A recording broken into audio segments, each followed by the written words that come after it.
Hello and welcome back, everybody. We got the NBA DFS Slate Breakdown for today, Tuesday, October 28th, and I'm your host, Tyler Wiemann. Thank you guys for joining me, and come join us at Line Star, $39.99 per month. Gets you access to all we do, the props, the DFS. You get it all in one spot, in the palm of your hand or on a website for all the sports we cover. We also do have a free trial. If you've never tried us out before, come take a peek for free. 7 days free. What do you got to lose? Come try us out. Come chat with me in our chat that is on the app. Now let's get into it. We got an interesting one. It is 5 games in a pretty wild situation. Is the fact that the slate starts at 4 o'clock, but the last game is at 8 o'clock. Obviously, those are Pacific times. If you guys are not aware, I am on the West Coast. But we have a wild situation where every single game is going to be done when this Clippers and Warriors game starts. So are we going to need the late night hammer there, or are we not? It is, we will see. But let's dig into this slate itself. As always, we're going to start with high ownership, position by position, and starting at point guard. We got Davion Mitchell. He is 4.7K on FanDuel. We got a 4-star alert score, and he is 37% owned. Now, Davion Mitchell does not have the highest of highs generally. However, he can get there occasionally. He just needs to be able to rack up some steals and blocks. But can he hit 6X? Certainly, it is a great matchup for Charlotte. And there should be some steals and blocks to be had, which he really gets a lot of his fantasy points. So far, starting point guard versus Charlotte is 20th in the league and allowing 1.2 steals, 0.6 blocks per game, along with 18 points. Now, he is not somebody that's going to fill up the bucket, but he can get it done in other ways at his price. I'm fine to get some. I'm getting to some of them. I'm not going to go overboard with him. However, though, I do think there's plenty of other ways to get different. And Colin Sexton at 5,600 is where I would way rather eat the chalk. I think Colin Sexton's super interesting. There's no Brandon Miller anymore for Charlotte, as he is out, and he's going to be out probably for a little bit. But Sexton, 33 last game, 30 the game before that, 20 or 17 minutes the game before that.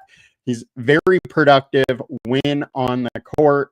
He's like a 1.08 fantasy point per minute starter. Over the last 5, it's up to 1.17. It's in a game environment that we like. 240.5 total, huge total in only a 5.5 spread. If Charlotte's able to keep this one close, there's definitely some big fantasy potential there. Next, we got Tyrese Maxey at 8.9K. This guy has been on an absolute mission to start the season. 59, 50, 62, and playing over 40 minutes per night. Now, Embiid is going to be back for this one, likely still on some sort of minutes limit. Maybe he plays 21, 23 minutes, something like that. I wouldn't expect a ton out of Embiid, but it is a very interesting spot, as this matchup is going to be super, super high-paced. The Wizards play at 107. Philly plays at 101. So you don't get the spot very often where Maxey is in an up-tempo game, and he is in that spot, probably plays huge minutes. And I don't mind getting there. He's high owned for a reason. These days, a lot of the time, the chalk is pretty good. It's, one of the just spots we're in at, the life cycle of NBA DFS is people have gotten much better at knowing where the chalk is. James Harden, 8,700. We got a 5-star alert score. Now, this is in that late night hammer game, and versus the Warriors, we have seen huge ceilings out of him. So there is some interest. Kawhi Leonard is obviously there, so it does take his ceiling down a little bit. but he can smash the Warriors. I don't mind getting some. I am getting under the field on him, which doesn't feel great right now, but I am getting over the field on Steph Curry. And let's get into some pivots here. So the big news with SGA that just came out is Chet is out. So we have Jalen Williams out. We have Chet. We have Isaiah Joe out. And we got a game versus Sacramento where they're 9.5-point favorites. The line has moved a little bit without Chet, but OKC still is likely to run away with this one. SGA goes from like a 1.5 fantasy point per minute guy up to like a 1.7 fantasy point per minute guy without both Chet and Jalen Williams on the court. So obvious interest there. His big time games, can absolutely come without those two guys. They stay a little closer. If Sacramento hangs around in this game into the fourth quarter and SGA plays his full minutes, there's a huge ceiling here, so I don't mind getting to some SGA. Steph Curry at 8,800, I think, is super interesting. Late night hammer game. The only issue is that, he's generally in the 40s and not in the 50s versus the Clippers. Now, that could be all you need at 8,800 is getting high 40s. So I don't mind taking some. Next, we got LaMelo Ball at 9,600. LaMelo Ball put up 78 the other day, 59 the game before that. He's in a decent spot versus Miami with 245. 40-point total. It's the highest on the slate. I think you could do worse than getting different with LaMelo today. Brandon Podziemski, 5,300 is one way that I think we can attack this late game. We do know he has a ceiling when he gets it rolling, and he's been playing somewhat consistent minutes outside of the blowout, 33, 34, 32. And this is a Warriors team that plays a lot of guys, so getting that consistent minutes is very interesting. And at 5,300, the chance of 5x is decent, but then he does have that chance of putting up 40 plus.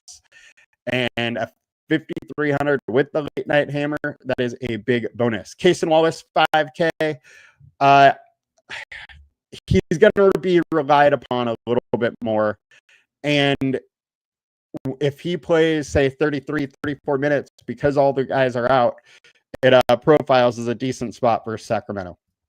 Chris Dunn, 3,900. This is kind of galaxy braining a little bit. No Bradley Beal, so there is a path to a few more minutes. If his minutes go from 22 up to 25, with the way he plays defenses, there is some ceiling there, and I don't mind getting way different with some Chris Dunn.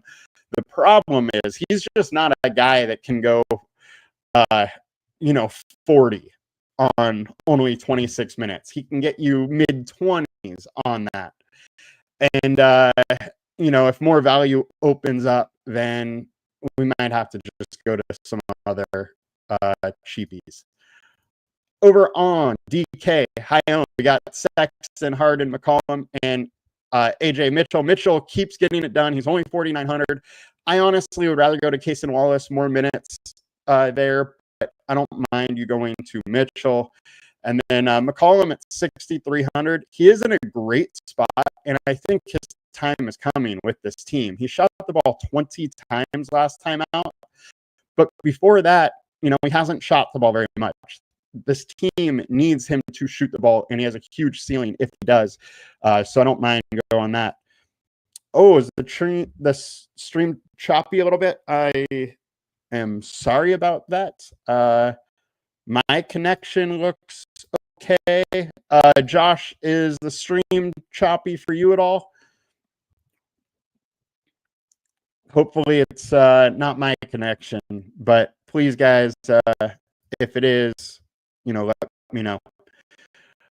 And Dakota, thank you for letting me know as well. So now let's get to shooting guard on FanDuel. Man, Edgecombe has been absolutely insane at 6,600. I'm still going there. It's in a good spot versus the Wizards, who play at a high tempo, and my man is just getting it done. 48, 44, 44. He continues to put up 1.1 fantasy point per minute games. And, while I do think that comes down a little bit throughout the year, I'm going to keep riding it while it's here in a good spot versus Washington. He's going high owned, so I don't mind if you get different, but I would rather go him than Grimes and Oubre, even though both of them are much lower in price. Sexton, we love. We talked about that already. Podemski, Wallace, we talked about. Dunn, we talked about. Chris Middleton at 5,600. 5-star alert score versus Philly. Up-tempo game. Middleton's going to have his games. He only played 20 minutes for Charlotte, but 30 versus Dallas, 29 versus Milwaukee. In both those games, 13 and 14 shot attempts.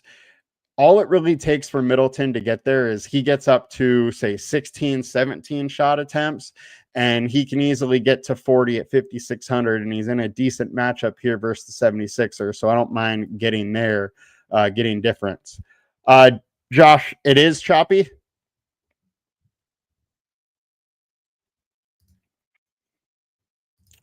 And let's get on over to shooting guard at DK.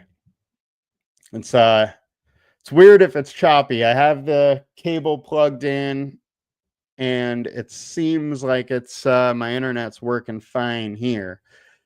So I might have to troubleshoot a little bit what's going on there later if that is the case. On DK, the high-owned guys, we like them all. No reason to really get too different here. All right, Dakota. Yeah, thank you. I'll definitely check it out and try and see what's going on. So appreciate that. Jimmy B at 7,800. I think he's just priced a bit high. I don't mind getting a little bit, but not going to go overboard on him. Small forward on FanDuel. We got Edgecombe. We got Grimes. We got Oubre. We covered them all. I definitely like myself some Kawhi in this spot. However, I do prefer the Warriors side of this game. I think it might be a tough one for the Clippers, but at 8,100 with the ceiling that he has, it's hard to get away from. I really liked him in this Portland matchup, but this Warriors one is just a bit tougher for him. And Jaime Jaquez, 5,200. I'm going back to the well on this one. 4-star alert score. He's put up 30, 41, and 26. He's playing 27 plus minutes in every single game. And he does so much for this team, with Charlotte being in, not the best matchup in the world, a very good matchup. They are 28th versus reserves. I think it's a great spot.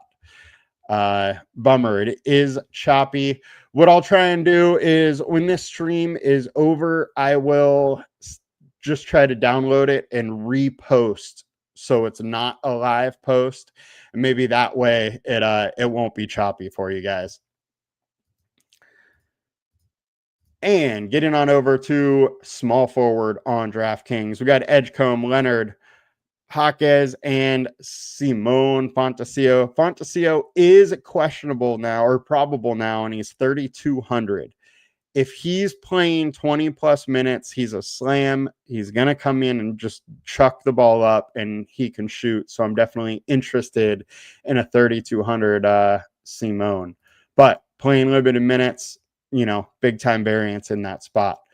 Bam Adebayo, 37% owned. Kawhi Leonard at 8,100, and Giannis at 21 or 12.1K. He literally has to do everything for this team. I think there's probably nobody that has, or there is nobody on this slate that has like a 60-point floor, and that's kind of what his floor is in this spot. So I don't mind getting to him, but versus the Knicks, I just don't see an 80-point performance. I think more likely we're in that low 60s.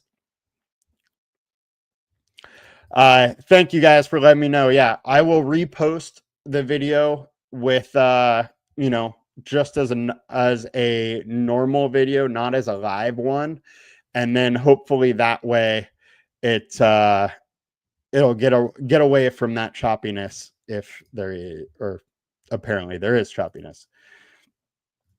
So Giannis, love the spot. I don't mind getting there. If SGA stays way lower owned, though, I might just rather get to SGA than go in Giannis, but either are in good spots.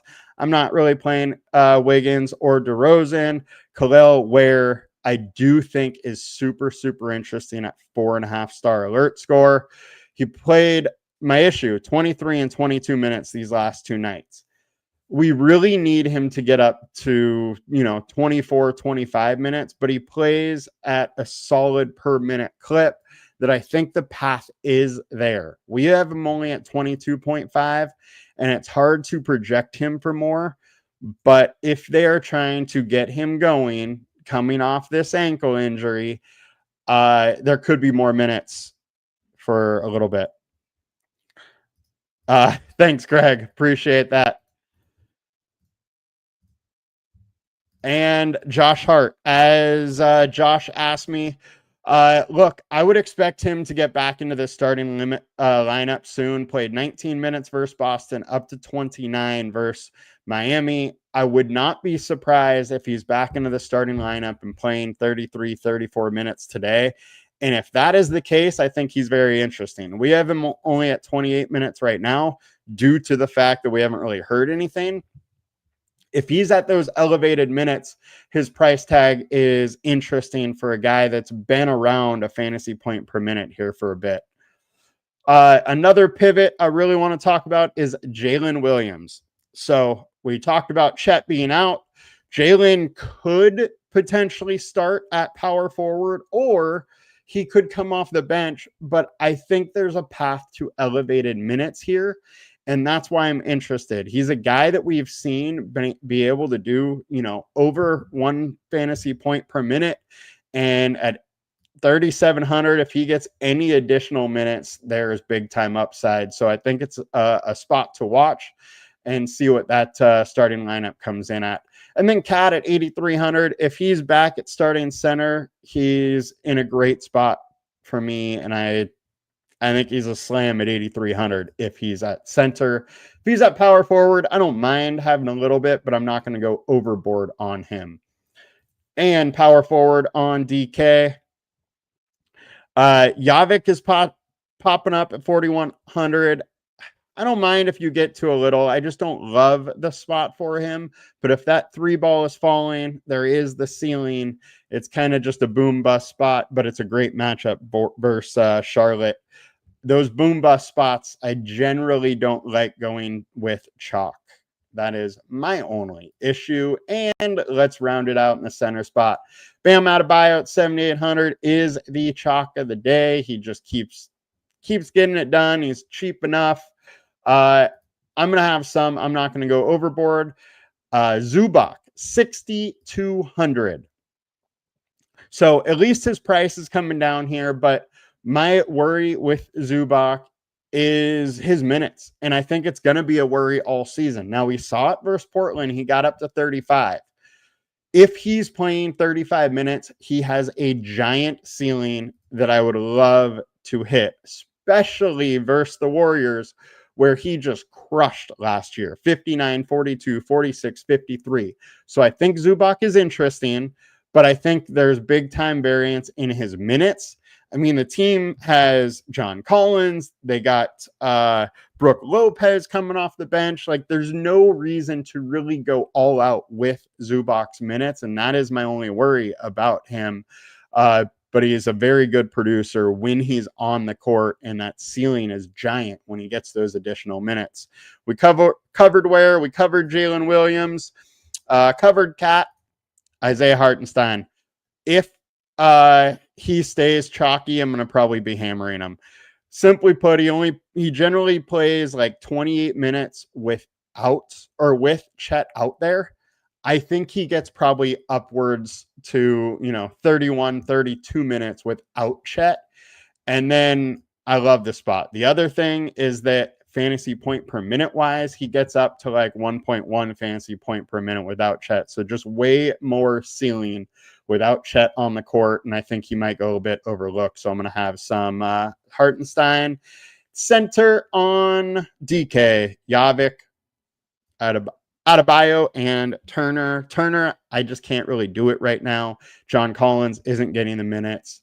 Sabonis at 9,300. He is in a tough spot versus OKC, but I mean, he can hit 50 fairly easily. It's just so many mouths to feed, so I don't mind going there. All right, guys, that is going to do it for us today. Hope you have a good one. We will be back with more tomorrow. And again, I'm going to, if you want to rewatch the beginning of it because it was choppy, I'm going to repost it on the regular, video channel. And hopefully it comes through there well. You all have a good one. Talk to you later. Please come join us at LionStar, $39.99 per month. We do have that free trial option as well. And like, comment, subscribe, do all that good stuff. Talk to you all later. Peace.